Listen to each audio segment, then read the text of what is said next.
Our Prophet ﷺ called this group the worst of the creation, even though right before he said they recite the Quran. So these are not non-Muslims he's talking about. These are people who believe in the Quran and recite the Quran. And in this hadith the Prophet ﷺ said, they call to the book of Allah, but they have nothing to do with the book of Allah. They call to the Sharia, but they have nothing to do with the Sharia.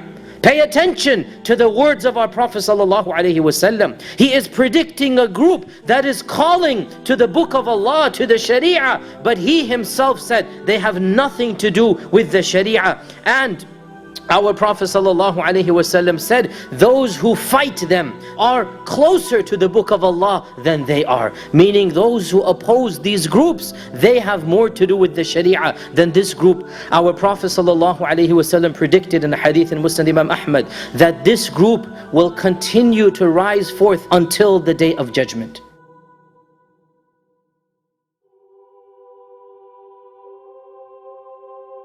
So it is true that classical Kharijism, this group that came in the time of Ali, that group by and large dwindled away, but others of that fanaticism will continue to rise until the day of judgment. And this is exactly what we see, my dear brothers and sisters, in light of the current circumstance.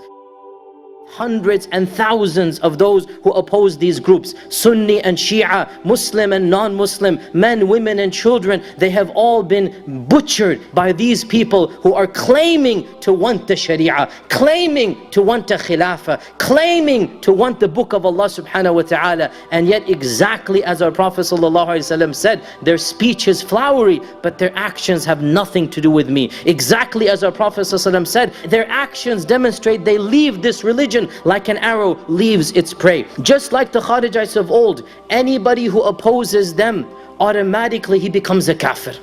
You cannot have disagreement with these people. And wallahi, I and every single da'i and caller to Islam who has criticized them, look at our Twitter accounts that respond back to us and Facebook comments from the supporters of this group. You kafir, you sellout, you American dog, you this, you that. There can be no disagreement. Instantly you become a non-Muslim. And I have gotten death threats myself, and I know others who have criticized them have gotten death threats online from these fanatics. Subhanallah, we are only saying don't kill innocent people. Even if you disagree with this, does that mean you're going to now call us kafir and munafiq? But this is the mentality of Kharijites, that it's black and white, the world. You're either with us or you're against us. And this is not the mentality of a Muslim with a different opinion. Ya akhi, our religion has differences of opinion in it. Suppose I disagree with one act, doesn't make me a non-Muslim.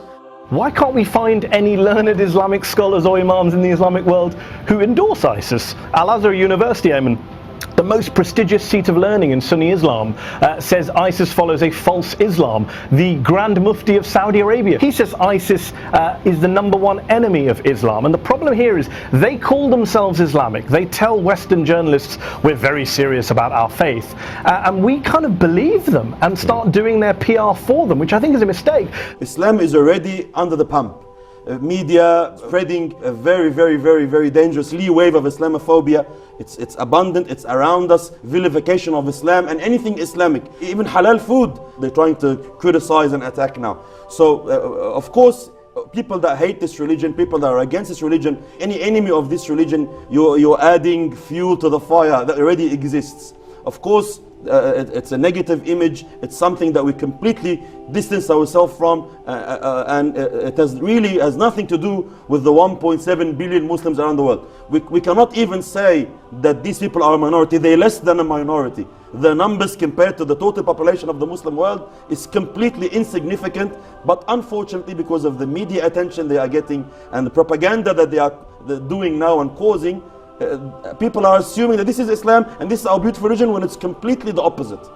You're not allowed to kill people in the name of Allah, in the name of the Sharia, in this brutal manner. Innocent people. How many thousands have been killed, my dear brothers and sisters? And wallahi, we need to be as vocal as possible for the sake of our religion, for the sake of the perception, not just amongst non-Muslims, wallahi, even non-practicing Muslims. And this is perhaps the saddest thing, that there are many amongst us who think, I don't want to become too religious, I don't want to become like those people.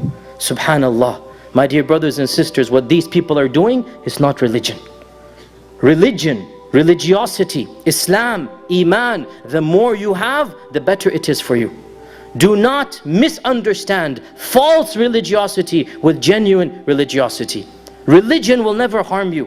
Quran is never going to hurt you. Following the Prophet is always beneficial. These people do not represent our religion. Our Prophet was the most religious man, and yet he was a mercy to the world. He was the most religious man, and yet he was a mercy to the world. Religion is nothing but good if it is done properly. There are people in the world of Islam who do act in a manner that is against Islam, which you can label as terrorism, no doubt in my mind. I know it, you know it. There's no point in denying it. But it is not fair to judge Islam per the actions of some Muslims. Otherwise, all Christians are crusaders. But they're not.